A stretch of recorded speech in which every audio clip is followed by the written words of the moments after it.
2 de junho de 2017. Invicto em clássicos na temporada e em busca da liderança, Corinthians recebe o Santos em Itaquera. Dorival Júnior dispensa favoritismo do Corinthians e vê equilíbrio no clássico de amanhã. Futebol europeu assedia jogadores do São Paulo, que pode perder Luiz Araújo, Thiago Mendes e Júnior Tavares. Palmeiras recebe Atlético Mineiro e precisa vencer para não ficar distante dos líderes. Galo nunca perdeu no Allianz Parque. Em mais um jogo com arbitragem polêmica, Cruzeiro segura empate com Chapecoense e avança na Copa do Brasil. E ainda, a apresentação de Jorge Sampaoli como novo técnico da seleção argentina e os preparativos para a decisão da UEFA Champions League. Aterrissando aqui na sua telinha, muito boa noite. Hoje é sexta-feira e o Gazeta Esportiva começa falando do Clássico Paulista que promete agitar a rodada do final de semana no Brasileirão. Com expectativa de casa cheia, já que mais de 32 mil ingressos foram vendidos, o Coringão do Chico Lang recebe o Santos amanhã às 7 da noite na Arena em Itaquera. E nós começamos falando do visitante, sem poder contar aí com o meio-campista Lucas Lima e o lateral esquerdo Zeca. O técnico Dorival Júnior só deve definir a equipe titular momentos antes da partida. A repórter Marina Paniza esteve no CT Rei Pelé acompanhando o treino do Timão.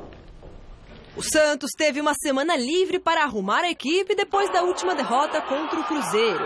Com apenas uma vitória em 3 partidas no Brasileiro, o Peixe tem a chance de engrenar no campeonato a partir do clássico de amanhã contra o Corinthians.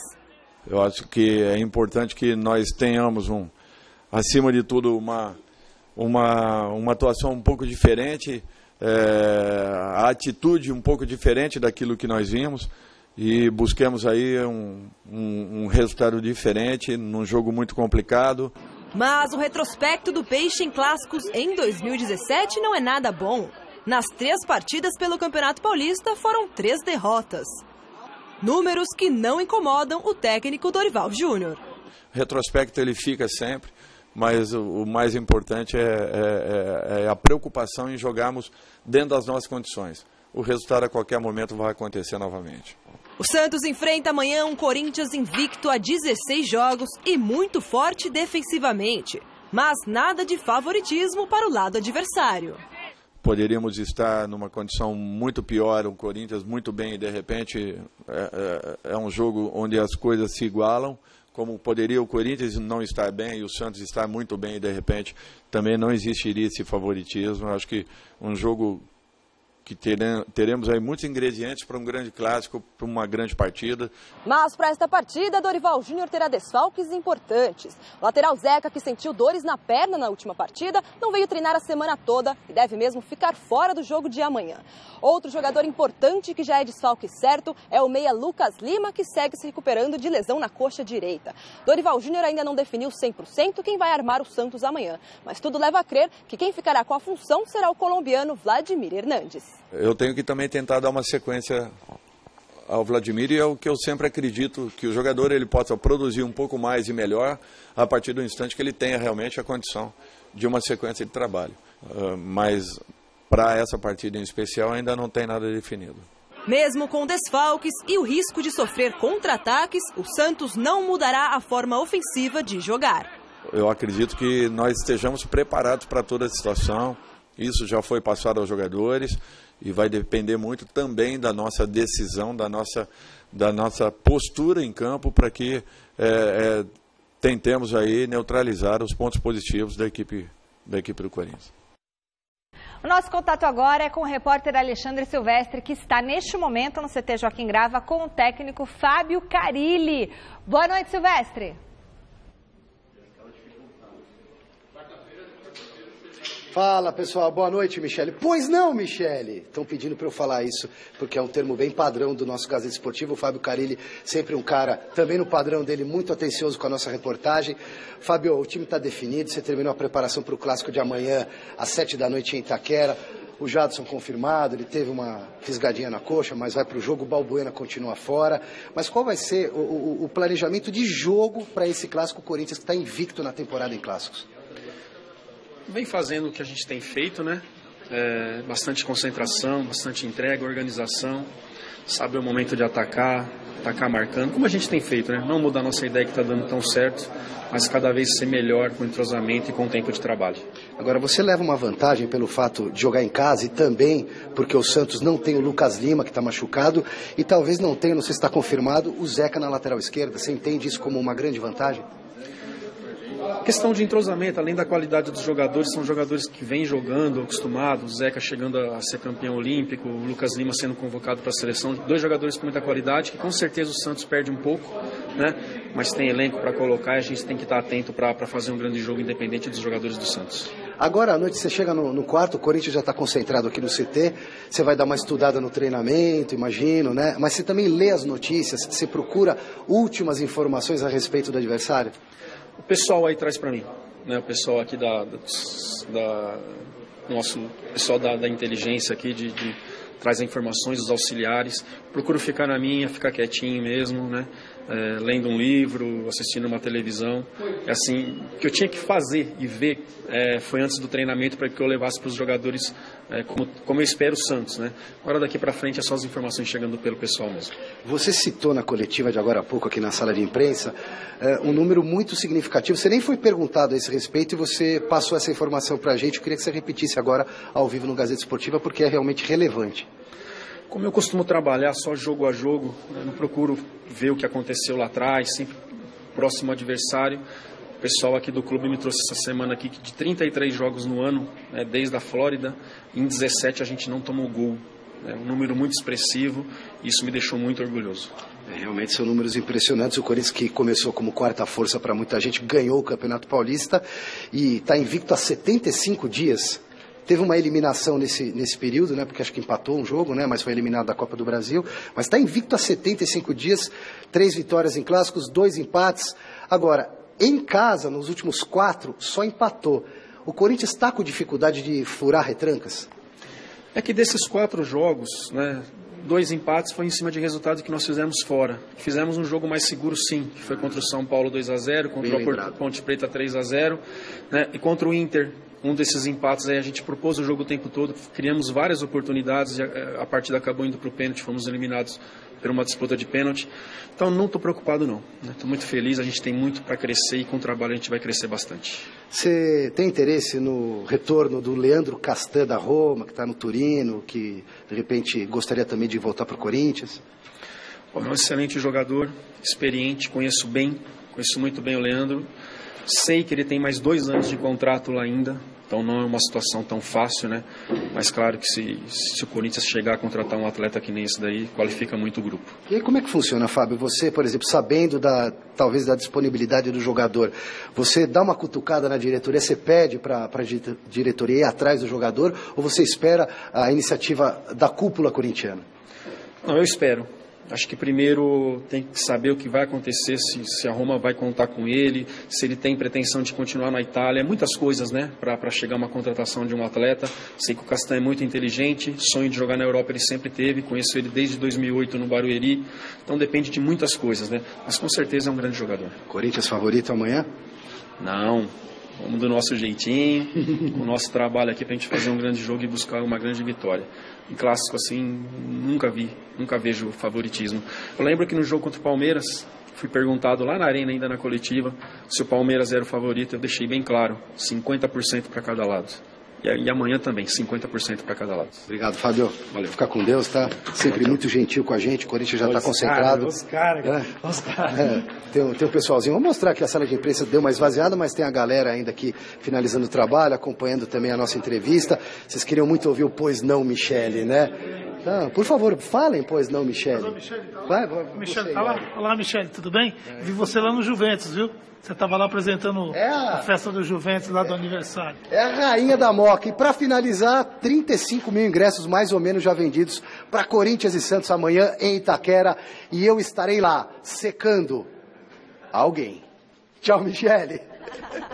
Tchau, Alexandre Silvestre, muito obrigada, parabéns aí pela entrevista com o Fábio Carilli. Manda um abração aí pro colega jornalista que me viu realmente lá no Juventus, que a Moca é a minha casa.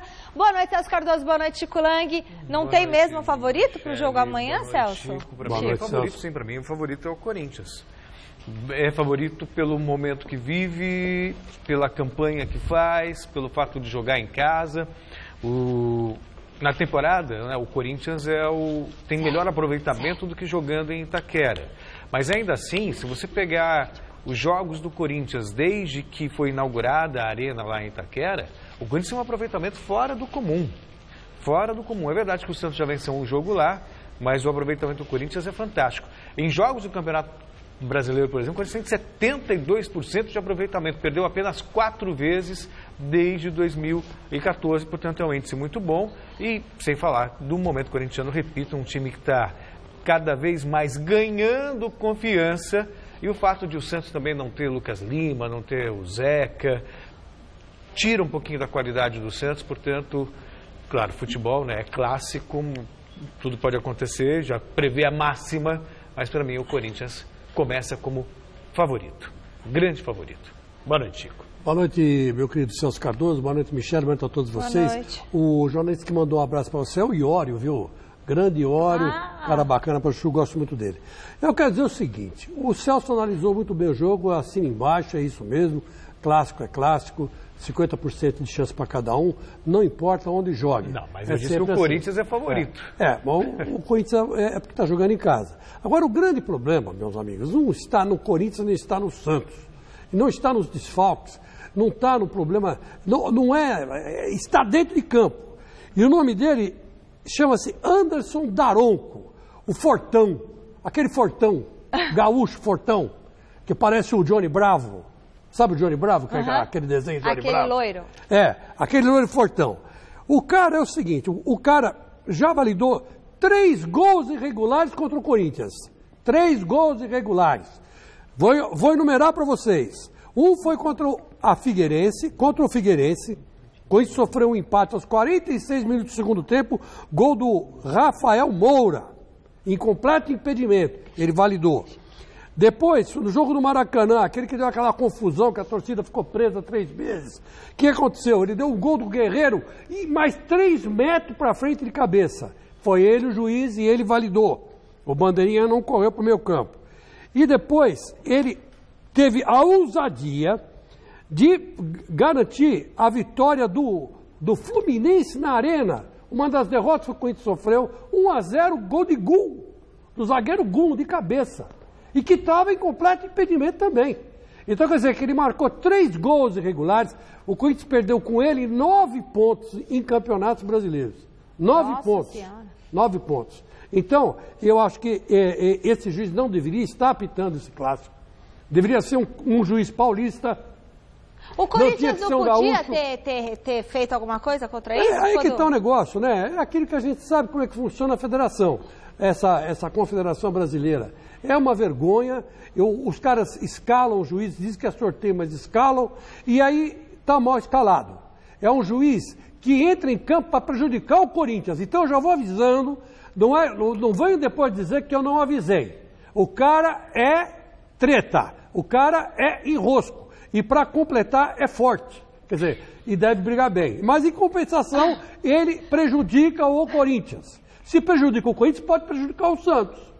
Então, a arbitragem, eu sou contra. Esses 3 erros são graves. E os auxiliares deles é o Rafael da Silva Alves, também gaúcho, Hélio Nepomuceno, também gaúcho, tudo gaúcho. O 4º árbitro é o Michel Stanislau, enfim, todo mundo veio lá do Rio Grande do Sul para prejudicar o Corinthians. Aposto que todos eles torcem para o Internacional. Bom, vote na enquete que está no ar no site gazetesportiva.com. A gente quer saber o seguinte, qual será o resultado do clássico entre Corinthians e Santos? Da vitória do Corinthians, da vitória do Santos ou empate? Acesse o site e vote. E aí? Corinthians, e assim como o Silvestre, estarei lá também amanhã trabalhando.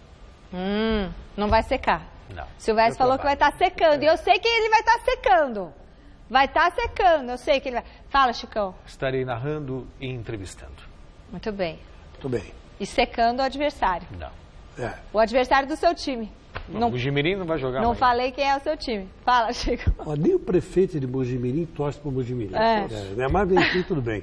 O problema é o seguinte, eu acho que sempre Corinthians 7-0, né? Não posso fugir desse placar clássico. Agora, precisa tomar cuidado, eu renovo a minha suspeita sobre esse Fortão. Fortão, o Johnny Bravo, o Anderson Daronco, que já prejudicou o Corinthians 3 vezes. Se você fizer um scout lá, vai ver que já prejudicou o Santos. Quer dizer, ele é um juiz ruim. Tinha que ser um juiz paulista para apitar. Mas eu acho que vai dar Corinthians por todos os problemas que o nosso querido Dorival Júnior está tendo lá. E eu não sei se os jogadores do Santos não estão querendo tirar ele de lá, viu? Estão começando a achar que querem. Porque eu vou te contar uma coisa. O último jogo contra o Cruzeiro foi de chorar, hein? Foi de chorar. Copa do Brasil, a Chapecoense bem que tentou e até conseguiu furar o bloqueio do Cruzeiro, mas teve 2 gols anulados pela arbitragem, motivo de muita reclamação da equipe catarinense e uma das razões aí de uma grande confusão no final do jogo. Veja como foi a classificação da Raposa para as quartas de final da Copa do Brasil. Depois de perder o jogo de ida por 1-0, a Chapecoense recebeu o Cruzeiro na Arena Condá precisando da vitória e quase conseguiu o resultado. No início da etapa complementar, Luiz Otávio escorou, Vitor Ramos ajeitou e o Wellington Paulista completou para o gol. Só que o árbitro viu falta de Vitor Ramos no lance e anulou a jogada para desespero da equipe catarinense. Os donos da casa ainda reclamaram de um pênalti na dividida com Túlio de Melo aos 35 minutos. Com o fim da partida e o 0-0 no placar, os jogadores da Chapecoense partiram para cima do árbitro Péricles Bassols, que relatou em súmula ofensas por parte de atletas e dirigentes da Chapecoense, além de uma pedrada no quarto árbitro Evandro Thiago Bender. Confusão também no acesso para os vestiários entre integrantes das duas equipes que voltam a se enfrentar neste final de semana pelo Campeonato Brasileiro. A Chape fez um belo jogo. Desde o início do jogo, aí ia tirar 10 minutos iniciais, os outros 80 minutos a gente dominou o Cruzeiro, foi mais à frente, chegou muito perto de fazer o gol, inclusive fez um gol legítimo, que foi anulado, que até agora, porque nós já vimos na televisão, então sempre que a gente tem o recurso da televisão, fica mais fácil de você vir aqui para a entrevista e falar. Eu vi o lance várias vezes, não houve falta nenhuma, o atleta do Cruzeiro escorrega no lance, mas enfim, e tiveram alguns outros lances polêmicos também, que eu não vou entrar no caso da arbitragem, porque eu estou aqui para falar da Chapecoense, do jogo, e eu acho que o mais importante é a gente, de certa forma, aceitar que nós estamos fora, porque isso é do esporte, é do futebol. Não é porque às vezes o adversário está bem e o adversário está criando suas chances que você tem que tomar o gol. E tem que perder no resultado, porque o futebol é assim, né? Nós também tivemos as nossas chances e não conseguimos fazer. Então, tem que saber se comportar nessas horas. Às vezes você tem menos volume de jogo, e não é porque você quer ter menos volume. É porque aquele jogo se coloca com um grau de dificuldade de tal forma que você não consegue ter. Cruzeiro avança. Portanto, deixa de ser uma mini Libertadores, o Cruzeiro é o patinho feio, né? Porque os outros 7 integrantes das quartas de final estão todos na Libertadores, ou estiveram, no caso do Flamengo, que já foi eliminado. Mas a Chapecoense me parece que foi realmente prejudicada pela arbitragem, mas, Chico, faz parte, né? Acontece, erro aqui, erro acolá. Não foi prejudicado pela arbitragem, eu assisti o jogo, eu vi direitinho, foram 2 gols anulados, os 2 gols foram anulados corretamente, houve falta sim no primeiro gol, a Chapecoense exagerou e foi uma grande decepção. O mundo inteiro chorou a tragédia que aconteceu com a Chapecoense. E ontem, a torcida da Chapecoense, não vou falar da cidade, que a torcida é uma coisa, a cidade é outra, na verdade, a torcida da Chapecoense atirou sim objetos no quarto árbitro, feriu o quarto árbitro, o campo deve ser interditado, a Chapecoense não deve jogar lá ou jogar com portões fechados de 2 a 3 a 4 jogos, a punição tem que ser severa e também tem que ser punido o Diogo Barbosa do Cruzeiro, que essa confusão toda que você viu aí, o que aconteceu foi o seguinte, o Diogo Barbosa pegou um copo de água e atirou no Mancini. O Mancini foi lá e chutou o biombo que estava protegendo o vestiário do Botafogo. E quase sai um quebra-pau danado. Então, quer dizer, tem que ser punido o Mancini que chutou o biombo, tem que ser punido o menino lá que atirou o copo, o Diogo Barbosa, E tem que ser punida a Chapecoense, porque a torcida jogou objetos dentro de campo e acertou o quarto árbitro, que saiu de campo sangrando, com o rosto sangrando. Então, se não acontecer nada com a Chapecoense, vai ser a falência do nosso futebol. Uma coisa é a tragédia, uma coisa é todo mundo chorar pelo que aconteceu, mas no futebol tem lei e tem que ser respeitada a lei. E outra torcida de Chapecó fez pior que a torcida do Equador lá, que atirou uma pedra no jogador e o jogador, o jogo atrasou 15 minutos por causa disso. Então quer dizer que não é porque aconteceu tudo isso com a Chapecoense que tem que haver punição. Tem que haver punição sim, até porque é a Chapecoense e ninguém está acima da lei. Hoje ele está bem, eu tenho dito. Ué. Mas esse é verdade, esse é o Chico Lang. É o que está acontecendo, então vamos embora. Tem razão. Bom, a seleção argentina do Celso está de treinador novo depois de uma passagem apagada de Edgardo Balsa. Jorge Sampaoli assumiu a equipe nacional com a missão de levar os hermanos à Copa do Mundo de 2018. O sonho dos argentinos e de Jorge Sampaoli se concretizou nesta quinta-feira com a apresentação do treinador como novo comandante da seleção do país. Aos 57 anos, ele chega a este cargo depois de ótimos trabalhos, tanto na seleção do Chile quanto no Sevilha. E logo de cara, Sampaoli disse qual será o primeiro desafio pela Argentina. A dificuldade das eliminatórias é real. Hoje a Argentina não está classificada diretamente. Temos muito desejo e esperança de que isso mude o mais rápido e que possamos estar no Mundial.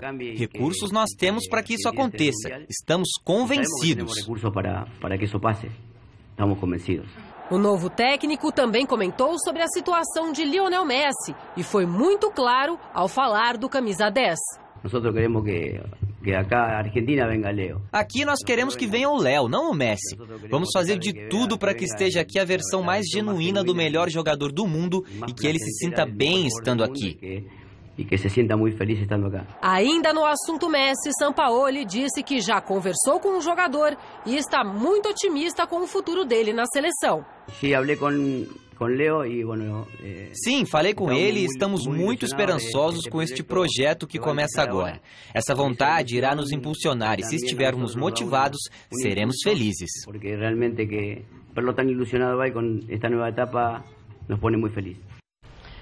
Tá chegando a hora, hein? Amanhã acontece a decisão do principal torneio entre clubes da Europa. Em Cardiff, no país de Gales, Juventus e Real Madrid decidem quem é o dono da Europa na temporada. Tudo pronto para a final da Champions League entre Real Madrid e Juventus amanhã no estádio Millennium em Cardiff, capital de País de Gales. Na véspera da decisão, os dois times fizeram um treino no palco do jogo derradeiro e concederam entrevistas coletivas. Para os italianos, a equipe merengue é a favorita. Abbiamo lavorato tutto l'anno per arrivare a questa partita. Trabalhamos o ano todo para chegar neste jogo e amanhã teremos que fazer o nosso melhor para trazer a taça. Não será fácil porque vamos enfrentar o Real Madrid, os atuais campeões e favoritos. Mas estamos cientes do que conseguimos e construímos. Técnico do time espanhol, o francês Zinedine Zidane, manteve a postura e afastou qualquer clima de já ganhou. Nós sabemos que as pessoas sempre dizem que somos favoritos, mas isso não existe. Uma final de apenas um jogo onde muitas coisas podem acontecer. Não somos favoritos. A Juventus não é favorita. Cada time tem 50% de chances para ganhar. Nem somos favoritos, nem a Juve é favorito. É 50-50. Aos 39 anos, o goleiro e capitão da Juventus, Gianluigi Buffon, nunca venceu uma Champions League, mas quer colocar essa taça no currículo. Estamos confiantes para o jogo de amanhã, mas com uma dose de humildade. Vamos jogar contra um clube vencedor nesse tipo de decisão e nós perdemos as últimas. Porém, os opostos se atraem. Talvez Juventus e Real Madrid possam mudar o destino da história amanhã. Enquanto a Juventus venceu apenas 2 Champions League na história, o Real Madrid busca a 12ª orelhuda da equipe. O zagueiro Sérgio Ramos conquistou esse importante troféu 2 vezes e continua motivado. Nós temos que pensar como se este fosse o primeiro troféu da carreira. Portanto, estamos extremamente motivados e entusiasmados. Queremos defender o nosso título e ser campeão novamente. Vai ser um belíssimo jogo, pelo menos essa é a expectativa. O evento é grandioso, uma baita final. Mais uma oportunidade para nós, sul-americanos, aprendermos como se faz, para não ter essa história de pedrada enquanto o jogador está lá cantando o hino, que é lamentável. No jogo, o Real Madrid, obviamente, é o favorito. O que aconteceu ontem, depois do jogo da Chapecoense, que foi uma vergonha. O Real Madrid é favorito, claro que é favorito, mas a Juventus eu acho que chega muito forte na final, por tudo que fez. Derrubando favoritos, jogando com muita consistência, tem um setor defensivo muito forte, mas também tem uma capacidade de fazer gols que deve ser reverenciada. Portanto, não vou brigar com a lógica. A lógica diz que o Real Madrid é favorito, mas eu, sinceramente, acho que a Juventus pode surpreender também nessa decisão. Para mim, eu acho que dá Juventus. E eu acho que vai dar Real Madrid. Gosto muito da Juventus. Quando estive na Itália, a torcida da Juventus me acolheu muito bem. É preto e branca a Juventus, lembra um pouco do Corinthians, né? Pelo menos na cor, né? Que mais parece a camisa do Santos, a camisa número 1 do Santos, que a branca é a 2, né? A 1 é a listadinha. Mas não tem como não ir na lógica. Deve dar, até com facilidade, Real Madrid e mais um título para a coleção do Zidane. Que quando você fala em favoritismo, você compara o momento das equipes, o time, a capacidade de fazer gols, mas aí não é uma coisa que foge um pouquinho à racionalidade, é mais mesmo fruto do que a Juventus conquistou na Liga dos Campeões da Europa. É um jogo só, então, sei lá, acho que a Juventus deve surpreender mais uma vez. Mas tem que estar todo mundo num astral bom para ser campeão, né? No caso da Juventus. Agora, o time do Real é muito mais time. Então eu acho que vai dar Real. Domingão, a partir das 9h tem mesa redonda Futebol Debate com todos os detalhes do Clássico Paulista da rodada entre Corinthians e Santos, o duelo entre Ponte e São Paulo e o jogaço entre Palmeiras e Galo no Allianz Parque. Além do nosso super time de comentaristas que você já conhece, nós receberemos aqui em nossos estúdios 2 paredões do futebol brasileiro, Fernando Praz e Zete.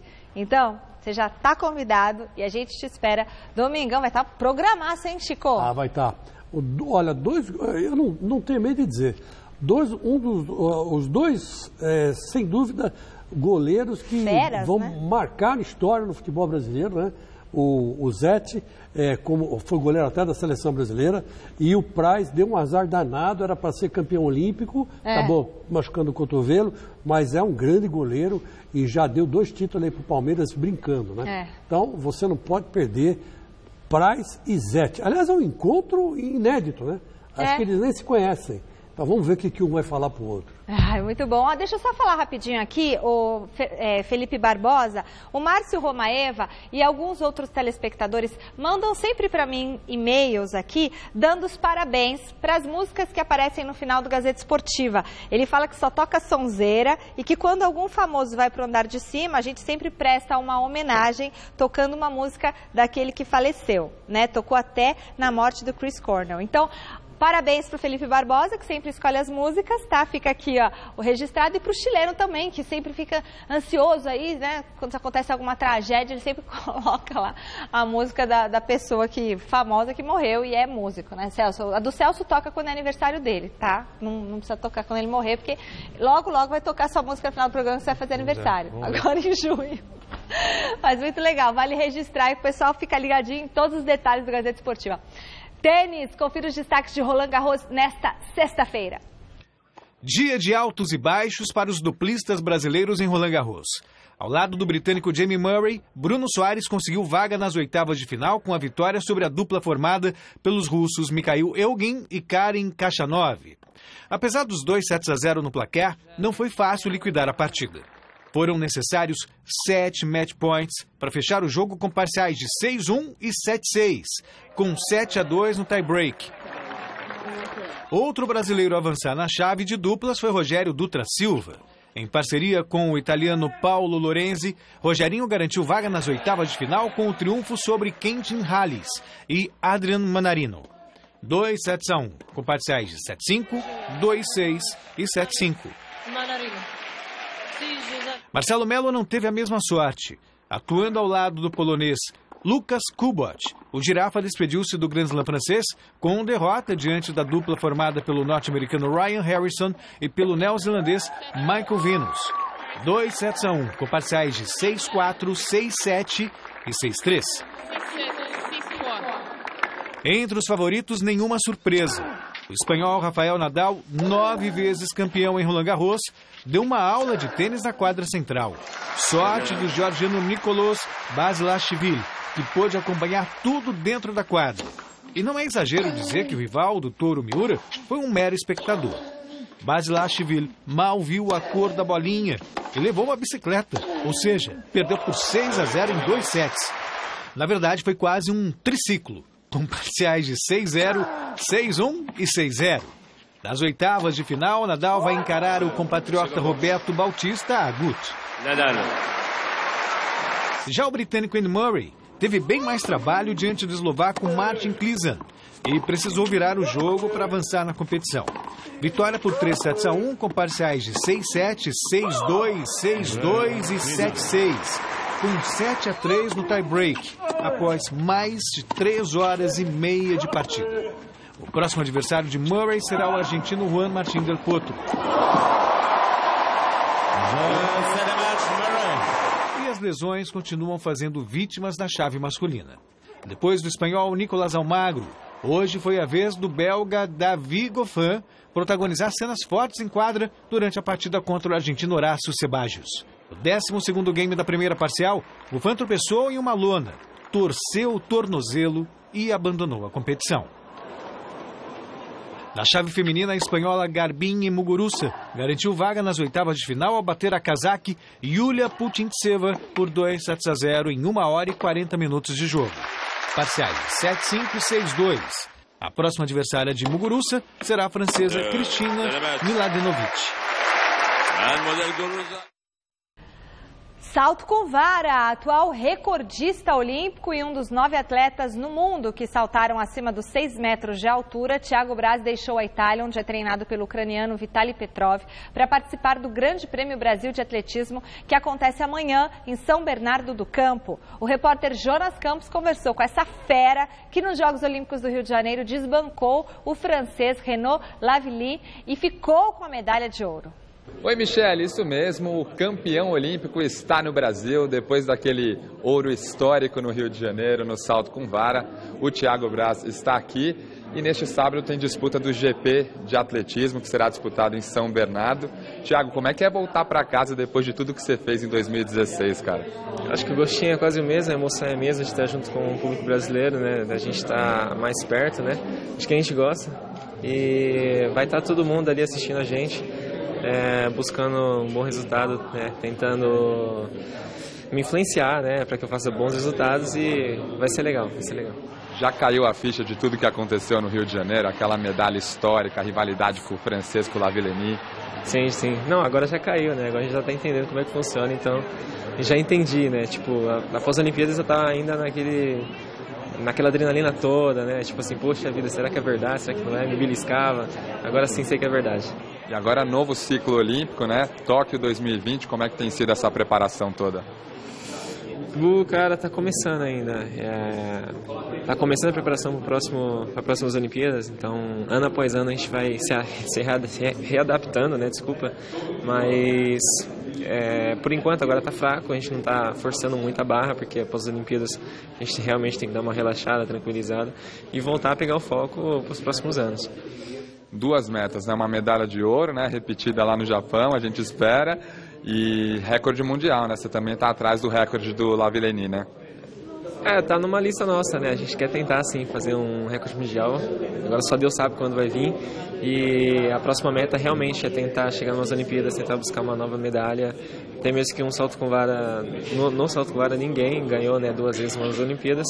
Então é um dos objetivos nossos. Hora de conferir a rodada desse meio de semana no Campeonato Brasileiro da Série B. 3 partidas acontecem nesta noite. América Mineiro e Paysandu jogam às 7h15 na Arena Independência. Às 8h30, o Oeste recebe o CRB na Arena Barueri. Ceará e Londrina jogam às 9h30 no estádio Presidente Vargas, em Fortaleza. Amanhã, às 4h30 da tarde, tem Santa Cruz e ABC no Recife, Vila Nova e Guarani no Serra Dourada e Luverdense e Criciúma na Arena Pantanal. Fechando a rodada, o Internacional enfrenta o Juventude às 7 da noite no Beira-Rio. Certo? Muito bem.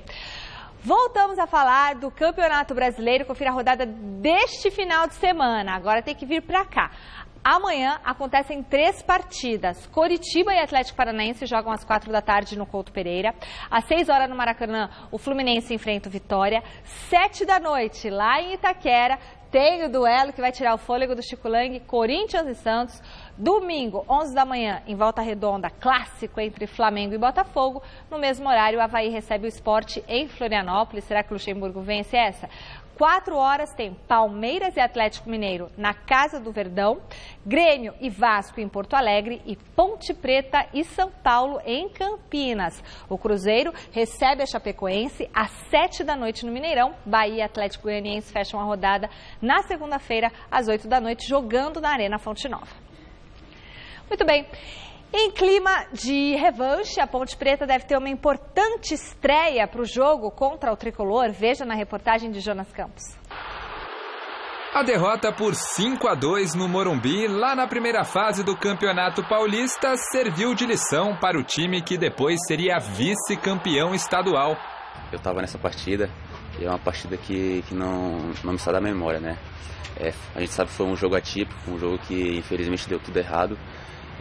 Mas serviu como lição. Depois daquele jogo lá, você viu que a nossa equipe teve outra postura durante o campeonato e consequentemente chegou na final, né? Agora, pela 4ª rodada do Brasileiro, a Ponte Preta reencontra o São Paulo, dessa vez em Campinas. Esse jogo vai ser muito importante porque o São Paulo vem empolgado, né? Ganhou um clássico e a gente está bem motivado. A gente vem de um bom resultado lá em BH e a gente vai fazer tudo para conseguir os 3 pontos. Fora de campo, os 2 clubes participaram recentemente da novela Fernando Bob. Após quase fechar com o São Paulo, o volante disse na última quarta-feira que fica na macaca. Se o jogador vai ou não enfrentar neste domingo o time que tentou contratá-lo, depende ainda da recuperação de uma lesão na coxa. Pra gente, né, é muito importante o Fernando Bob, né? Um grande jogador, vem numa grande fase. Então pra gente, ele ficando é melhor ainda.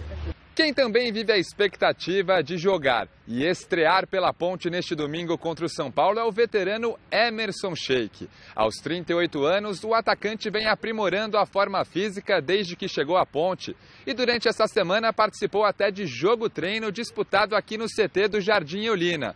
Mesmo que não seja por 90 minutos, Sheik pode ser uma das novidades de Gilson Klena para o duelo contra o Tricolor no Moisés Lucarelli. O Sheik dispensa comentário, né? O cara que chegou aí falou na entrevista que está muito motivado para esse novo projeto na vida dele. E a gente tem procurado ajudar ele diariamente, né? A gente sabe que é um cara bacana, um cara de grupo, um cara que anima toda a galera. A gente sabe que é um grande jogador.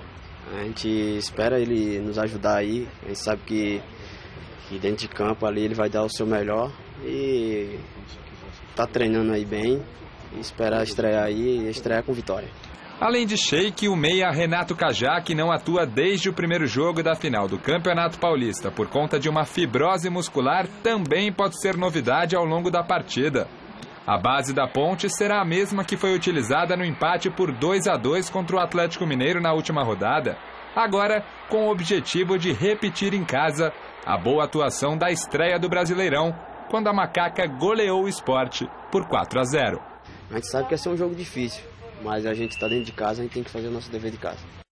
O jogo é contra a Ponte Preta, mas o principal assunto no São Paulo nessa sexta, gente, foram as negociações envolvendo Luiz Araújo, Thiago Mendes e Júnior Tavares. Reportagem do Gavini. 2 vitórias seguidas no Campeonato Brasileiro. Uma delas sobre o rival e atual campeão Palmeiras. Ao que tudo indica, o São Paulo está entrando nos eixos. O que pode atrapalhar é o assédio de clubes da Europa a alguns dos principais jogadores do clube. Especulações, elas nunca atrapalham.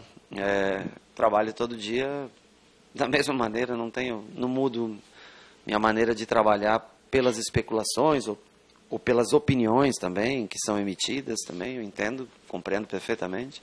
O trabalho é sempre o mesmo. O que pode, no futuro, trazer algum prejuízo é se as especulações tornarem-se realidade. Nem todas as propostas chegaram e são oficiais, mas os números são milionários. O Lille da França quer Luiz Araújo e Thiago Mendes e pretende oferecer 38 milhões de reais pelo atacante e quase 31 pelo volante. Já o Ajax está interessado no futebol do lateral esquerdo Júnior Tavares, por quem estaria disposto a pagar cerca de 30 milhões de reais. Realmente eu não acredito na perda de 3 atletas assim, eu não vejo essa possibilidade. Nós sabemos que existe a necessidade de ser efetuada uma venda, mínimo uma venda por ano para equilibrar as contas, né? Isso não é uma exclusividade do São Paulo. Talvez com uma ou outra exceção no Brasil, 1 ou 2 times, exista essa possibilidade de acontecer vendas. Então a gente sempre trabalha com essa possibilidade, com essa perspectiva que aconteça, né? Que se algum atleta deixar o São Paulo, por alguma negociação que o clube acha que seja boa, bacana para o clube, nós vamos tentar no mercado ir atrás rapidamente de um outro jogador. É o máximo que eu posso dizer para você. Se jogadores vão sair ou não, só o tempo dirá. Pelo menos por enquanto, Rogério conta e trabalha com o time que tem. Um São Paulo que parece ter encontrado o equilíbrio entre atacar e defender. Tanto que marcou 4 gols e não sofreu nenhum nas últimas 2 rodadas do Campeonato Brasileiro. Números que serão colocados à prova domingo contra a Ponte Preta no Moisés Lucarelli. Se a gente mantiver isso contra a Ponte Preta, dá. Se a gente não mantiver, aí vocês mesmos vão se encarregar de dizer que não dá. Então a vida o futebol é analisado muito pontual e é muito impulsivo, né? O futebol. Eu espero que a gente possa se manter nesse nível de atuação, de consistência, né? Que a gente jogou as 3 primeiras rodadas do Campeonato Brasileiro, que consiga ser assim nessa 4ª rodada diante da Ponte no domingo. Celso, não dá para acreditar. Depois você fala do jogo, mas eu estou perplexo com a venda do Luiz Araújo. Eu não acreditava que esse rapaz fosse sair tão cedo do São Paulo. Está sendo concretizada a negociação com o Lille, da França, mas pela grana que foi oferecida, ele tem que sair. Claro. Não tem como. São 28 milhões, né? Parece, de reais. E vai também o Thiago Mendes e pode ir também o lateral esquerdo. Tavares. Vão os 3. Isso vai dar mais de 50 milhões de reais para o São Paulo. Mesmo dividindo com os empresários, dividindo com uma opção de gente. Quer dizer, e o Rogério Ceni vai ficar com que time para escalar? Pois é. E aí, o Rogério começa a sentir na pele, né, o peso de ser treinador. Que você começa a dar uma cara para o time, começa a trabalhar uma formação, e nem chegou o mês de agosto, que é quando encerra a janela, já tem a possibilidade de perder 3 jogadores. Por isso que eu falo que o Campeonato Brasileiro ele é muito mal localizado no calendário. Não adianta, você tem que começar o Campeonato Brasileiro em agosto, adaptar ao futebol europeu. Chico, veja só, o campeonato começa, em vez de você fazer uma grande promoção dos jogadores que chegaram, os times vão perdendo jogadores no meio do caminho. São Paulo deve perder 3 jogadores, talvez perca mais um. Mas o Rogério Ceni falou que não acredita, eu não acredito na perda de 3 atletas, não vejo essa possibilidade. Sobre o Thiago Mendes e Júnior Tavares, não ouvi nada sobre isso. Só sei do Luiz Araújo, que foi muito importante nos últimos jogos, mas não tenho nada oficial do clube, Ele vai jogar domingo. Não acredito que saiam 3 jogadores de uma vez. Está lá no site gazetesportiva.com essa reportagem. Ele pode não acreditar, por outro lado, há quem e aí ele fala, se sair, precisa repor rapidamente. É o que todo treinador fala, e espere, precisa. De qualquer forma, só para concluir meu raciocínio... Está indo atrás do Petros, né? Que era do Corinthians. Pois é, aí você vê, né? Então fica mexendo no meio do campeonato, já é rotina. Todos os anos é assim. Mas é muito chato, é muito triste para o futebol. É um tiro no pé no melhor campeonato, no principal campeonato do país. Bom, o Atlético Mineiro é um dos poucos times que não sabem o que é perder no Allianz Parque. Depois de um empate no Brasileirão de 2015, o Galo foi o único time que venceu o Palmeiras na Casa Alviverde em 2016, ano em que o Verdão foi campeão com uma grande campanha como mandante. E a vitória por 1-0 no ano passado ainda está na memória dos atleticanos. Vai ser um jogo difícil, eles também, assim como a gente, precisando muito da vitória. E a gente vai lá para tentar surpreender o Palmeiras, né? Sabendo que a gente vai ter que se defender bem, mas quando a gente tiver a bola, tentar colocar o nosso ritmo de jogo, nossa qualidade técnica, né? Um jogo com muita personalidade, para a gente fazer o que a gente fez ano passado. Lógico que é uma nova história, mas a gente tem muita convicção que a gente tem condições de chegar lá e vencer o Palmeiras também. O brasileiro é muito difícil, né? Qualquer jogo que se vai jogar, ele é muito difícil. E se tratando do Palmeiras é um grande clube, jogar lá dentro.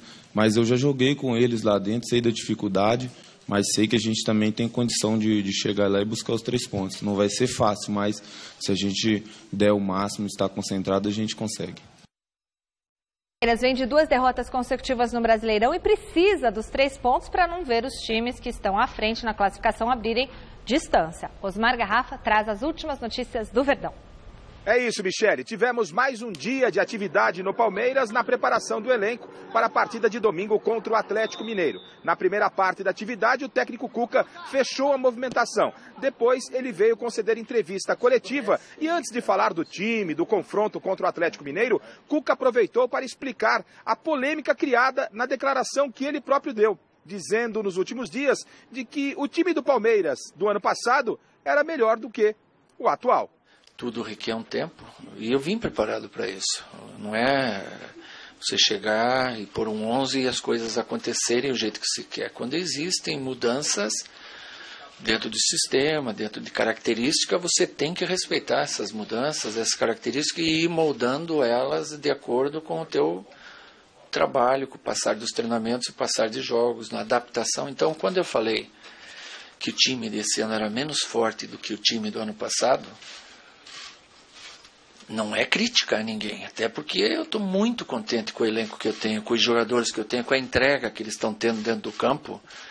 Não tem queixa nenhuma, é que nós vamos evoluir. E essa evolução deles vai fazer o time ficar melhor do que o time do ano passado, porque o elenco melhorou.